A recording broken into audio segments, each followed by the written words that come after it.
with Miranda, your information gateway. You're listening to The Word on Ujima 98 FM, the UK's #1 urban station. Good afternoon. How you doing? Hope you're well. Guess what? It's Glastonbury weekend. I got Gill Sargent joining me in the studio. Hi, Hello. Jill. Welcome back. Thank you. How's your week been? Oh, it's been lovely. Hot, but lovely. It's been so hot, hasn't it? It's been crazy. But you know when it sort of dropped by 10 degrees yesterday? Yeah. I was actually really sad.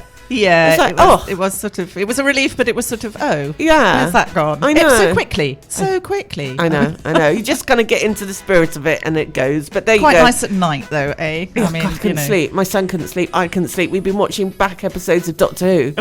We have. We're it's been great actually. But I just hope it comes back. So Glastonbury weekend. I bet some of the punters are a little bit glad it's not quite so hot. It can get dangerous, when it's this hot, especially for old people. Yeah, I can remember people having asthma attacks and the dust kicks up and it can be really problematic. Hassling with the old asthma, that's for sure. My neighbour is, just having to hide inside all day, and old people suffering. So and you can get a lie-in, if you're in a tent and it's 30 degrees by 9 o'clock in the morning. That's it. You've got to be out that tent straight away. Otherwise, mind you, the boom, boom, boom of all the sound systems kicking off around the site tend to stop you from sleeping, don't they? So yes, half of Bristol's emigrated to the Glastonbury Festival this day, and so we will be going over live to Glastonbury to the Westholt stage as it kicks off its first band today.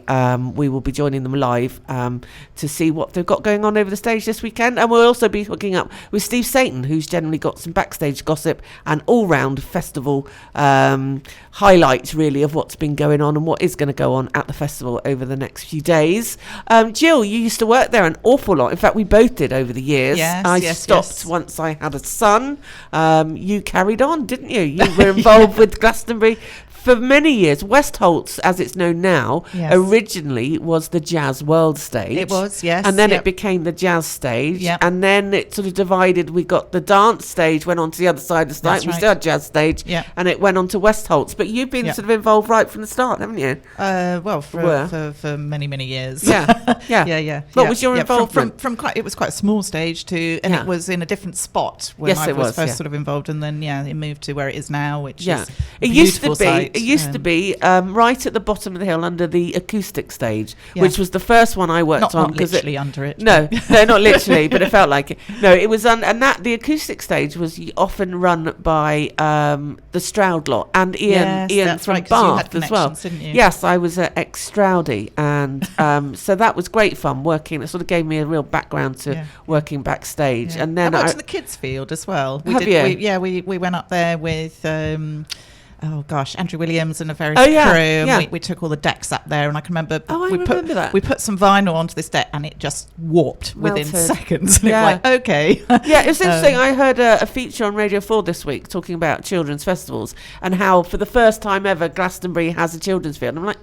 no, it's always. Even when it had just the one field, when it just had the main stage. I know. It's had a children's field for years. Yeah. But I think what they were kind of picking up on was the interest and the need now for festivals for appealing for families. And there's a load of them now. There's a huge one called Geronimo and lots of smaller size ones which actually sound great. They sound really good fun. Interesting how the festivals have really come on to be quite a huge business now. When you think about what it used to be, a few hippies in a field, to what it is today, it's a phenomenal difference, isn't it? You could say there's an economic reason as well, with musicians not making so much money from actual product, because of... well, it's flipped, hasn't it? So playing live is a really big industry now. Absolutely. When you think about a touring, never used to be the way to make money. It was the way to promote the albums. It's totally flipped, hasn't it? Yeah. Great, though. It's great for us. Go out and see all these bands. Absolutely. Do you miss working in the festivals? I do. I do. What did you used to enjoy about it most of all? I think the whole atmosphere backstage, meeting all those lovely artists. Sometimes often you'd meet an artist I didn't know who they were, and so you just, they're just a normal person. You're not sort of kind of starry-eyed by their fame or anything. Just the teamwork, lovely teamwork. just being part of the whole mechanics of making a festival happen, whether it's a really small one. I've done lots of small ones as well as obviously Glastonbury. That's just a lovely feeling. Yeah, I think what I liked as well is being involved with Glastonbury from when it was smaller, and seeing it grow and grow and grow. I mean, I haven't been for many years, but I suspect I'd have a bit of a shock if I went now and saw 200,000 people this year. Yeah, it's phenomenal, isn't it? Yeah, biggest greenfield festival in the world. Absolutely phenomenal, really incredible. So we're talking about Glastonbury because we are going live over to Glastonbury at some point in the show today. We're going to meet up with the programmer of the Westholt stage and find out what exciting bands he's got coming up, just as they kick off live as well. So that'll be interesting to see if we can get a signal and actually get through to them. And we'll also speak to Steve, who's from Worthy FM, which is Glastonbury's pop-up radio station. So that's all coming up. Plus, we are going to be talking about diversity in tech. There's a conference at the Watershed tomorrow talking about women in tech, and so we're going to meet a couple of amazing ladies who are they sort of make games and generally involved in women in tech.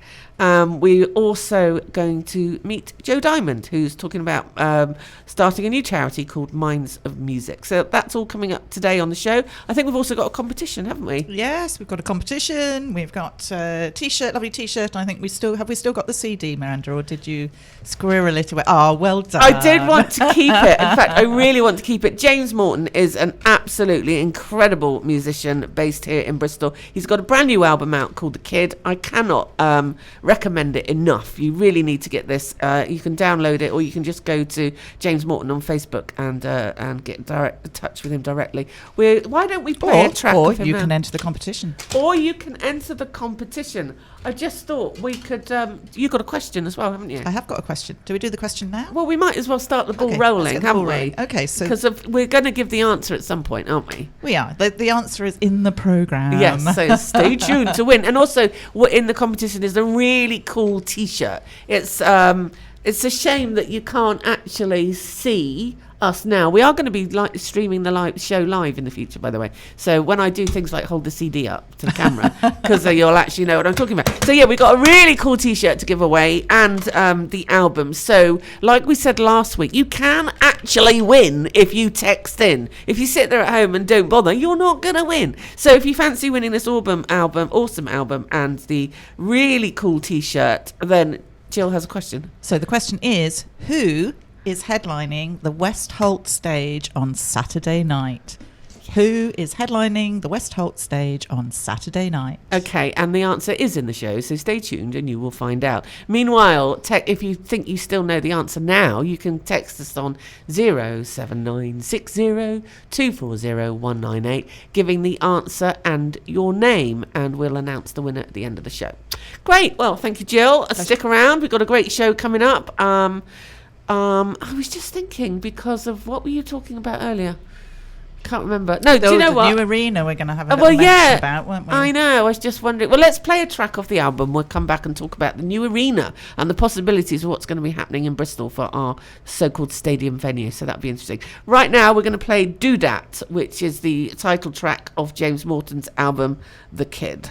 So check this, she says, trying to get us started. There we go. It's all live radio. We love it, don't we?